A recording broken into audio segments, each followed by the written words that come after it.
This is the launch party for the Middle East's first plug-in electric car. But in keeping with the Gulf's taste for bling, classical quartets are the order of the day, and costing around $150,000, the Fisker Karma will perhaps suit those with deep pockets rather more than those looking to cut back on fuel consumption.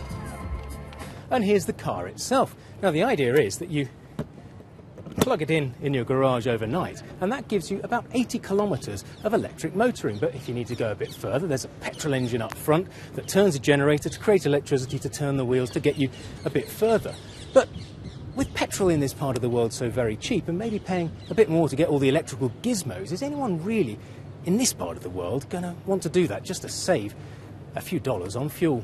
The importers think not. You know, I don't think anyone spends this kind of money on this kind of luxury for the purpose of saving a few dirhams on fuel. So I think it's true that in other markets where fuel costs are excessive, where taxation on fuel is excessive, it can be a feature in the choice of a vehicle. And motoring journalists don't expect buyers to be too bothered by green credentials either.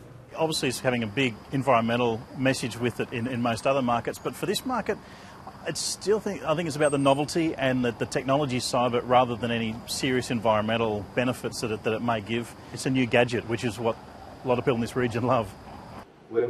At a big energy conference in Dubai this week, renewable power was high on the agenda.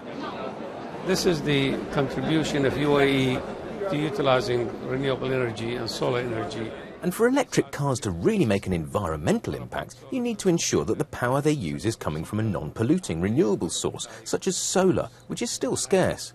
So some campaigners are sceptical about the environmental message and scalability of an electric car that goes 0 to 60 in 6 seconds. This is what I call racing car. These are wasting energy.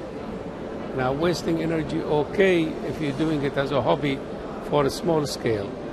But in the large scale, which millions and millions of people want the transportation, then these are not the answer.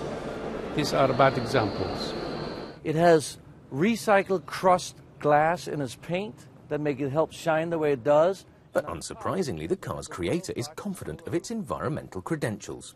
Well, you know, when you can drive up to 50 miles without using one drop of gasoline, I think it is. When you think about we've got wood inside that's reclaimed from the California forest fires, we don't cut down any trees in Brazil, or we got the world's largest solar roof. This car is more environmentally friendly than any other car you can buy. And what sort of fuel consumption do you get when you've got the petrol engine running? Well, you know, the car is really meant to be driven on a daily basis less than 50 miles or less than 80 kilometers, which really means you wouldn't use any fuel at all during the week. But maybe you jump into the car and drive from Dubai to Abu Dhabi or from Paris to Rome. And in this case, it'll have a slightly better fuel economy than a normal 400 horsepower car. The Fisker Karma wows people with its sleek lines and impressive features. But with a price out of most people's range and cheaper electric competition elsewhere from firms like Nissan and General Motors, it's unlikely that this car will be the one to power the dawn of a new era of electric motoring in the Middle East or anywhere else.